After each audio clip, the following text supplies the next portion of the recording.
Bienvenue à toi qui m'écoutes sur les podcasts de Je suis sensible. J'espère que le contenu va te plaire et je te souhaite une bonne écoute.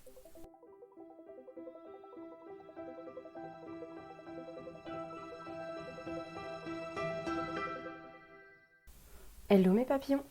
Ça fait un moment que j'ai très envie d'enregistrer ce podcast, mais je trouve pas vraiment le temps de le faire. Je suis un peu submergée par mon planning en ce moment. Et c'est un sujet que j'adore, qui me passionne depuis à peu près 5 ou 6 ans, depuis que j'ai débuté la méditation. Et ce sujet, c'est la lithothérapie. J'ai découvert ce principe de thérapie après un stage de méditation dans un centre bouddhiste. Et juste à côté, il y avait une petite boutique ésotérique qui vendait beaucoup de choses. Et par curiosité, j'étais allée faire un tour et je voyais ces bracelets en pierre avec des petites définitions, soigne les blessures émotionnelles, renforce le chakra du cœur. Et je comprenais pas trop ce que c'était. Alors la vendeuse était extrêmement gentille. Je lui ai posé beaucoup de questions parce que j'étais intriguée parce qu'elle me racontait que les pierres avaient un certain effet, qu'on pouvait se soigner avec des pierres et j'étais complètement abasourdie. Au début, je n'y croyais pas trop. Et je lui ai raconté les problèmes que j'avais de manque d'énergie, je dormais mal, j'arrivais pas à me concentrer et tout ça. Donc elle m'a conseillé les toutes premières pierres qu'elle m'a fait acheter du coup. Elle m'a conseillé le quartz rose, le cristal de roche et la jaspe rouge. Donc j'ai commencé la lithothérapie avec ces 3 pierres et ça a été... en fait, j'ai vu les effets, je les ai ressentis. Clairement, je vous en parlerai un peu après, mais le cristal de roche couplé avec le quartz rose a pas mal d'effets sur moi. Mais déjà, pour commencer, il faut que je vous explique un peu, que je vous définisse ce que c'est que la lithothérapie. Alors en fait, c'est une pratique non conventionnelle en médecine douce qui consiste à soigner, je mets des gros guillemets, à soigner une personne ou un animal ou même un lieu par l'énergie des pierres précieuses. Voilà, en fait, c'est pas n'importe quelle pierre, il faut que ce soit certaines pierres et notamment des pierres précieuses. En fait, chaque pierre émet une vibration, en fait, tout objet, tout émet une vibration, le corps humain, tout émet une vibration. Et en fait, chaque pierre émet une vibration différente en fonction de sa composition chimique, de sa structure, de sa forme, de sa densité, de sa couleur. Et en fait, cette vibration va rentrer en résonance avec les vibrations du corps humain, du corps animal, d'un corps de plante. Ça peut être aussi avec un lieu, afin de le rééquilibrer, de le nettoyer, de le purifier, ou même de libérer certains blocages qui sont là, des blocages énergétiques. Les pierres ne font pas tout ça en même temps. Chaque pierre a bien une spécificité et c'est pour ça qu'il en existe autant. Donc aujourd'hui, je vais surtout vous parler de celles que je possède parce que j'en ai une sacrée gamme. Et en fait, depuis 2 mois, je me lance dans une formation en lithothérapie parce que ça me passionne tellement que j'avais vraiment envie de pousser le sujet un peu plus loin. Et comme déjà auprès de ma famille, auprès de mes amis, je conseille en fonction de ce que je connais et de ce que je lis, puisque j'ai acheté un livre là-dessus qui est plutôt pas mal. Du coup, je me suis dit, autant en profiter vraiment et autant aller faire une vraie formation. Donc, le premier livre que j'ai acheté en achetant mes premiers bracelets, c'est le livre Guide des pierres de soins de Reynald Bochiero. Je suis désolée si j'écorche le prénom et le nom de famille, je suis pas franchement douée avec ça. Et ensuite, un des grands comptes de Instagram que je suis pas mal et qui est assez bien expliqué au niveau de la lithothérapie, au niveau de comment porter les bijoux, enfin comment porter les pierres, si c'est en bijoux, si c'est plutôt en format brut, plutôt en format roulé, où les placer, comment les nettoyer, comment les purifier, comment les recharger, parce que ça aussi, il y a un certain entretien de la pierre à avoir et ouais, il faut s'y tenir parce qu'effectivement, pour avoir porté des pierres sur un certain temps, effectivement, au bout d'un moment, je me rends compte que ça a plus d'effet parce que la pierre, elle est complètement déchargée, que elle a besoin d'être nettoyée parce qu'elle a pris beaucoup de mes mauvaises... alors je dis mauvaises énergies avec un grand guillemet, hein. C'est toutes les énergies usées, tout ce qui a besoin d'être enlevé en fait. Et donc il y a un certain entretien de la pierre à avoir. Donc là, j'en parlerai pas dans ce podcast parce que je pense qu'il va déjà être assez long comme ça. Et donc cette personne que je suis, c'est Johan Chevillard. Je vous mettrai tous les liens en barre d'infos, mais je trouve que même de temps en temps, il fait des lives un peu improvisés où on peut lui poser plein de questions sur les pierres et il est hyper bienveillant dans sa façon de faire et franchement, j'adore. Bon, je suis jamais allée faire un tour sur son site, mais quand il met des photos des pierres qu'il vend, j'ai envie de tout acheter. C'est pas bien. Déjà que je craque en me disant, faut que j'arrête d'acheter les pierres.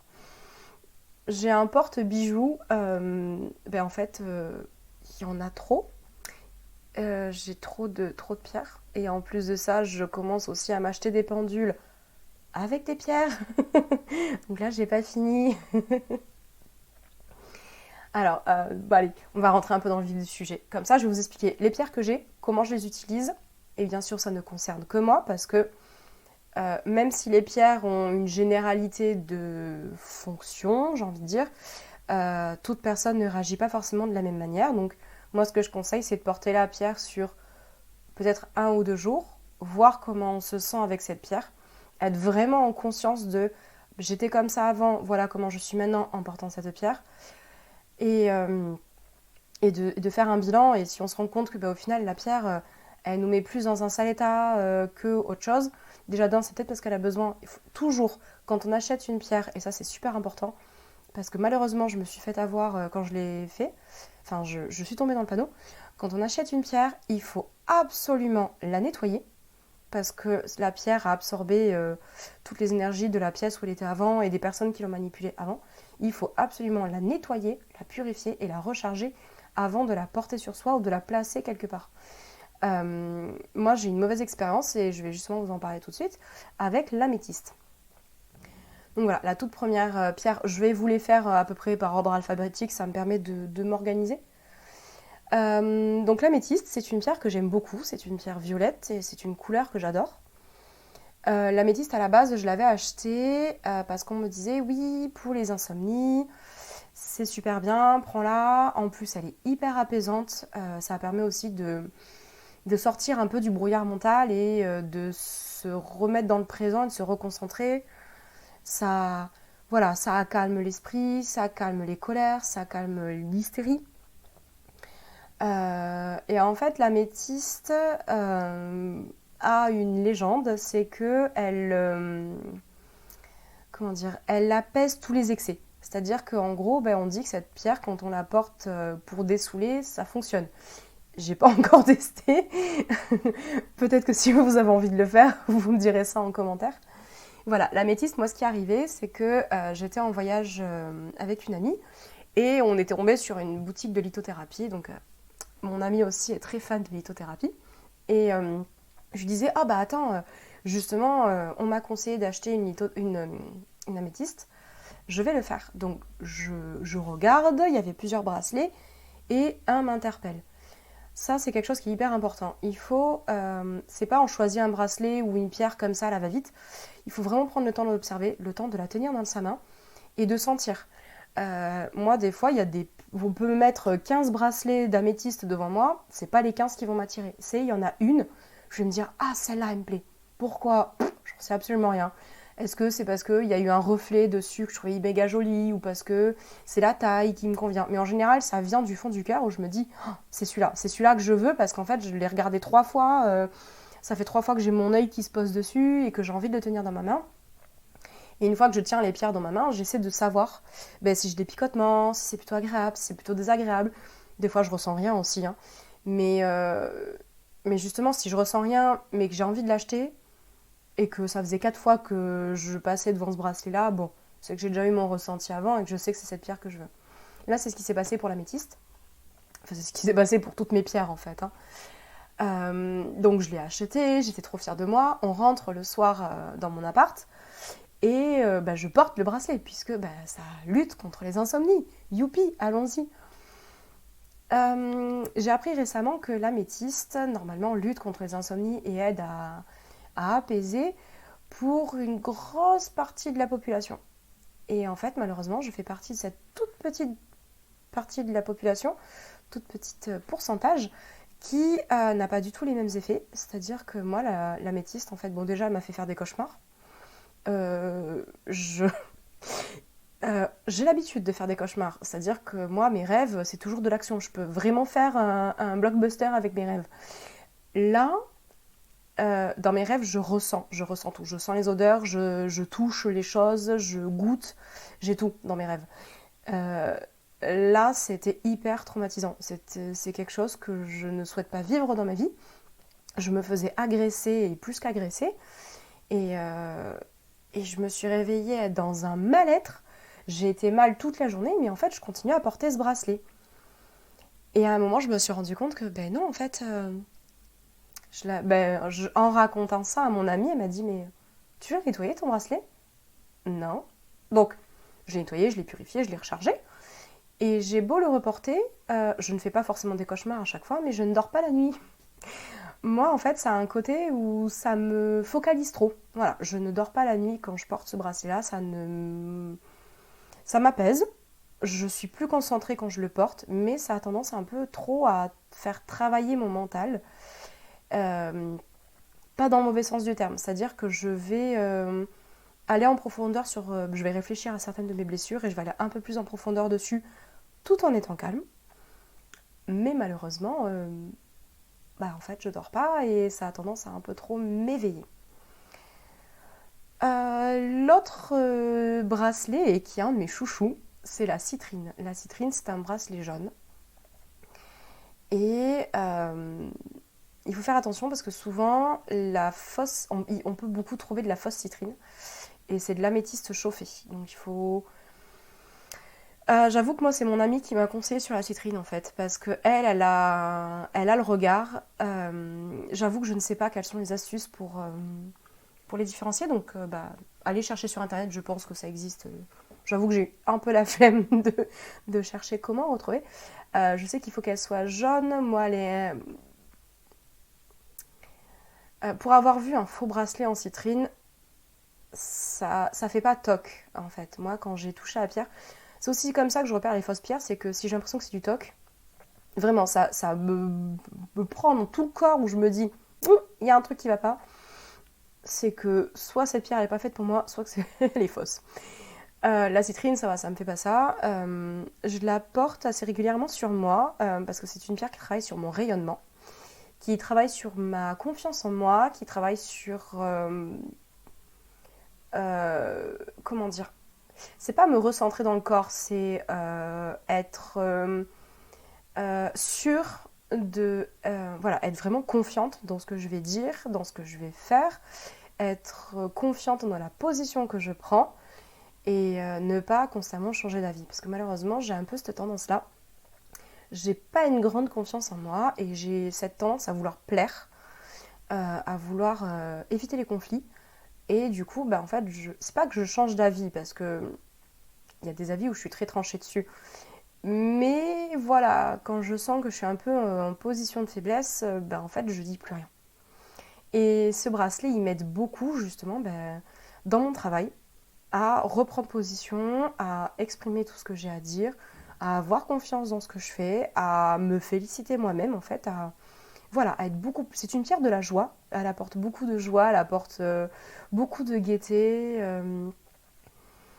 Ouais, cette pierre, je l'aime beaucoup et c'est vrai que quand je la porte, je sens que surtout quand je suis dans une période assez noire, je sens que elle me soutient. Elle me soutient, elle est là et elle m'aide à me reconnecter à ma lumière intérieure et à me dire ok, là je me mets dans ma bulle de lumière et j'y vais. En fait, je suis lumineuse, je suis un putain d'astre en fait. Et non, je l'aime beaucoup cette pierre. Une autre pierre, c'est la cornaline. Je la porte pas souvent. C'est une pierre rouge. Enfin, moi en tout cas, la mienne, elle est rouge. Alors, la cornaline, elle a un autre nom, c'est la sardoine. Peut-être que d'autres la connaissent sous ce nom-là. Euh, c'est une pierre en fait qui, étonnamment pour du rouge, parce que normalement le rouge active et fait bouger. C'est une pierre d'action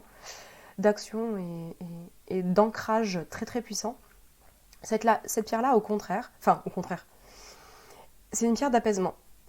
Pour du rouge, c'est assez étonnant, mais c'est une pierre qui apaise les colères des personnes colériques, et je suis une personne colérique et très émotive. Euh, En fait, au lieu d'aller enfin, au lieu d'aller amplifier les énergies, justement, elle absorbe tous ces excès d'énergie. Elle permet aussi de dissiper les pensées et de... Pour la pierre d'ancrage, par contre, oui, parce qu'elle permet de ramener sur le moment présent. À la base, si j'avais acheté cette pierre, c'est parce que j'ai depuis très longtemps, des douleurs de dos, des douleurs de genoux. Voilà, je fais des lombalgies, je fais des tendinites. Depuis que j'ai eu un traumatisme sur ma cheville, j'ai les chevilles assez fragiles. Donc j'avais appris que cette pierre aidait justement à tout ce qui était soin des contractures, des tendinites. Elle aidait un peu plus facilement à la guérison des fractures. Alors je voudrais pas trop dire de bêtises, mais des entorses en tout cas sûres. Elle aidait un peu le corps à se mobiliser un peu plus et à agir pour guérir. Et notamment, moi c'est pas un problème que j'ai, mais elle est très apaisante pour les règles douloureuses. Et je sais que j'ai des amis qui en portent justement pendant les règles. Pour elles, ça fonctionne. Après, c'est pas dit que ça fonctionne sur tout le monde. Donc voilà, cette pierre, je la porte pas tout le temps, mais c'est vrai que au début, je me suis dit avec mes très grosses crises de fibromyalgie, je vous en parlerai dans un prochain podcast quand j'en saurai un peu plus sur la maladie. Je m'étais dit, je vais porter cette pierre-là, ça va m'aider et tout ça. Bon, au final, c'est pas tant que ça. Je pense que déjà, j'étais trop en crise, j'étais trop dans le mal. Euh, mais non, au final, j'ai pas trop ressenti d'effet. Mais par contre, effectivement, quand je faisais mes lombalgies et quand je faisais mes tendinites au bras, je la portais et c'est vrai que ça m'aidait à apaiser les douleurs en fait. Donc voilà, c'est pas mal. L'autre, c'est le cristal de roche, je vous en ai parlé.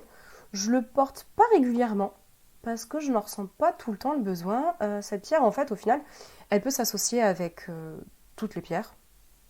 Je ne crois pas qu'il y ait contre-indication. Oui, il faut faire attention. Euh, des associations de pierres sont possibles pour effectivement maximiser leur potentiel, mais il y a des pierres qui ne se portent pas avec d'autres. Par exemple, la malachite, elle a tendance à absorber tous les effets des autres pierres en fait. Donc la malachite, il faut vraiment la porter toute seule. Au contraire du cristal de roche qui lui va amplifier tous les bienfaits de la pierre avec laquelle elle va être associée. Vraiment, le cristal de roche, moi je le porte surtout comme ça.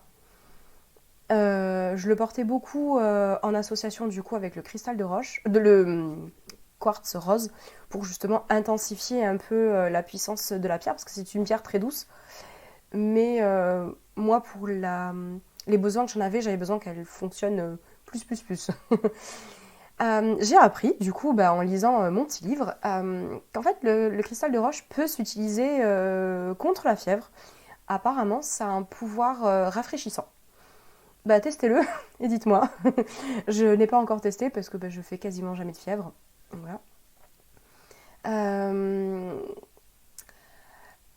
je ne suis pas entièrement convaincue par ce que je vais vous dire. Il faut encore que je teste. Du coup, ça pourrait être bien avec la fibromyalgie puisque c'est une pierre qui aide contre les dégénérescences.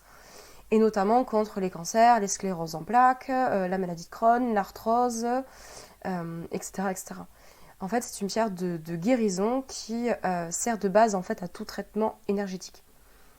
Maintenant, il faut vraiment que je la teste parce elle permettrait en fait de faire plus de liens entre la cause et la douleur. Ce qui pourrait être pas mal parce que des fois, en fait, je suis un peu perdue dans toutes les douleurs que j'ai et je me dis, mais c'est vraiment que le stress qui me cause ça Parce qu'au début, moi, la fibromyalgie, quand je parlais de mes douleurs aux personnes, c'était non, en fait, c'est juste dû au stress. Bon, maintenant, il y a d'autres choses, mais c'est vrai que la fibromyalgie est induite par le stress. Donc, voilà, il faudrait que je teste, de voir si en portant le cristal de roche, ça me permet de mettre un peu plus le doigt sur la cause de ma maladie. Elle permet effectivement de se recentrer, d'être un peu plus présente dans son corps, et ça c'est sûr. Ça, oui, je le ressens quand je la porte. Et c'est une pierre vraiment en fait qui est tolérée par quasiment tout le monde. Et souvent, elle est plus utilisée en géode ou en brut, en fait, placée dans les pièces pour redynamiser un petit peu les énergies.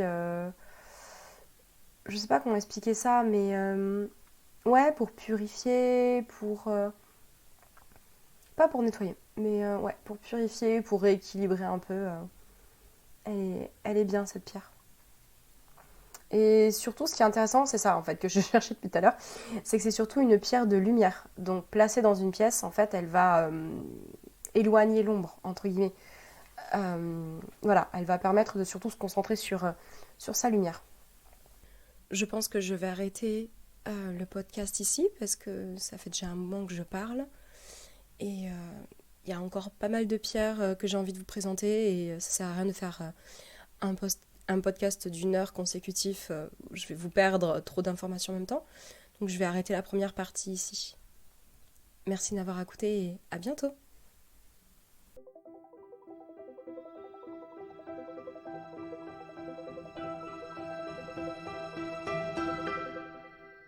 Je te remercie sincèrement pour ton attention.